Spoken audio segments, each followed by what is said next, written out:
Every commitment you make requires maintenance energy.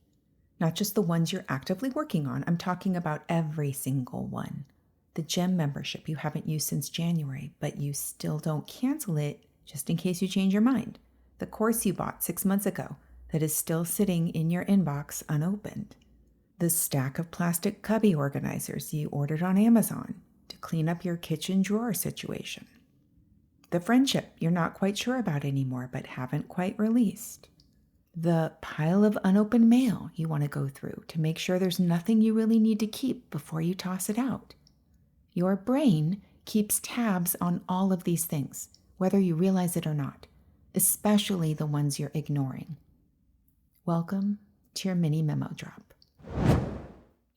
I need you to understand something about how your brain works.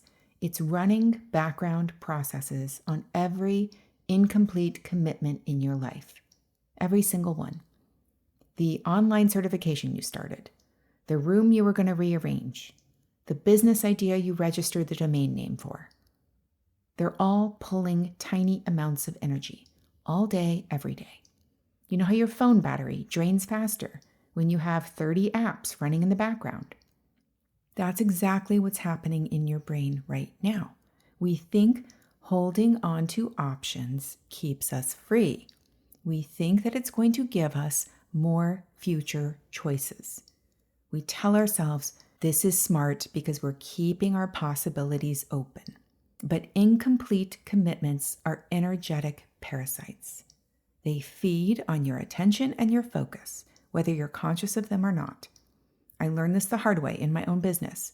At one point, I had, and I'm not exaggerating, probably 15 different half-started projects, courses I was developing, programs I was considering, collaborations I was exploring with other people, tech I was researching. I thought I was being strategic, keeping multiple irons in the fire. What I was actually doing was bleeding energy in 15 different directions. And the worst part was the maintenance energy required to keep those things technically alive, to keep them as viable possibilities, was more draining than actually completing them would have been. I was spending more energy avoiding making a decision than I would have spent just making it. This shows up everywhere. Every time you say yes to something because you think you need to do it to be successful, or you agree to do something because you, air quotes, should do it. Every time you're holding on to something because you're afraid you might lose out if you let it go. You're creating an invisible weight that you have to carry. That is costing you maintenance energy, maintaining things and relationships that drain you, maintaining these commitments that might not even serve you anymore. Go look at your calendar. Go look at your inbox right now. How many things are still waiting for your response?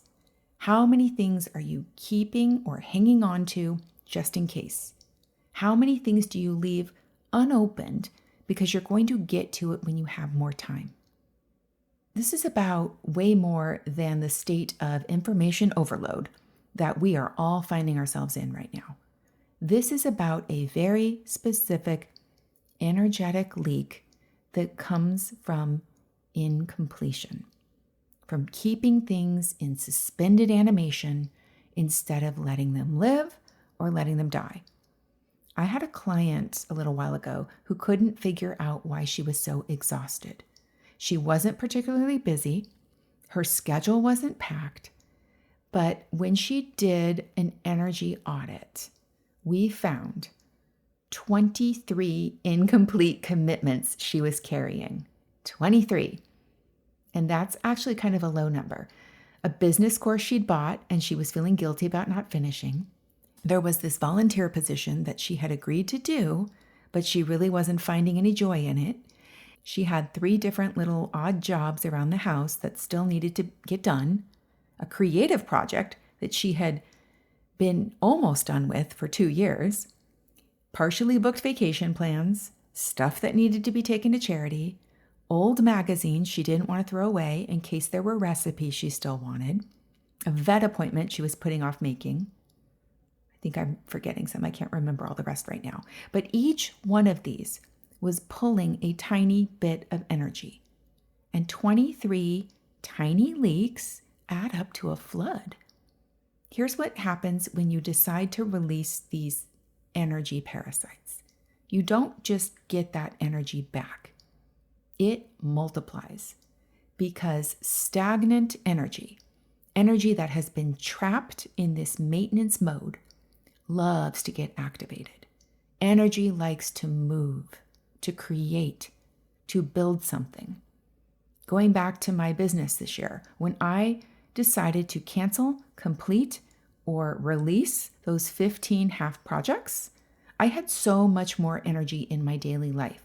And it wasn't because I had less to do. I actually started doing more. The shift is really simple, but it's not always easy because you have to be willing sometimes to disappoint people. You have to be willing to, quote unquote, waste money on things you paid for but won't use. You have to be willing to admit that maybe some of your dreams have expired.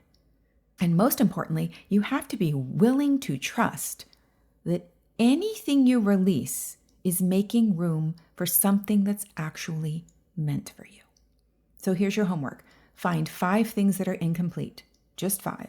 It is not going to take you long to find them, I promise. You probably already have 3 screaming at you from your mind right now. Write them all down. Then put a number from 1 to 10 next to each one. How heavy does this thing feel to carry around?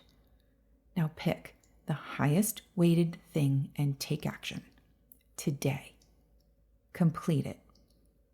Either do it, cancel it, delete it, send the reply, throw it out, recycle it, burn it. You get the idea. You're going to feel something when you do this. Maybe some guilt about the money you wasted. Maybe a little relief that it's finally done. Maybe a sense of pride that you took action. Whatever feeling you have is the feeling of available energy. You just created space for something that actually matters to you. The universe loves to fill voids, and you just created one. You didn't have space for something new to land, and now you do. And here's another thing. The maintenance energy that you were leaking does not come back gradually. It comes back all at once, just like unplugging a drain. And it's contagious. It's going to spread. You're going to find yourself with more energy for things you actually want to do. Every single incomplete thing that you are holding on to or maintaining in your life is a complete no to something else. It is a no to clarity, a no to forward movement, a no to the life that you keep saying you want. So go find your 5 things. Pick the heaviest one and end it. Go bet on yourself.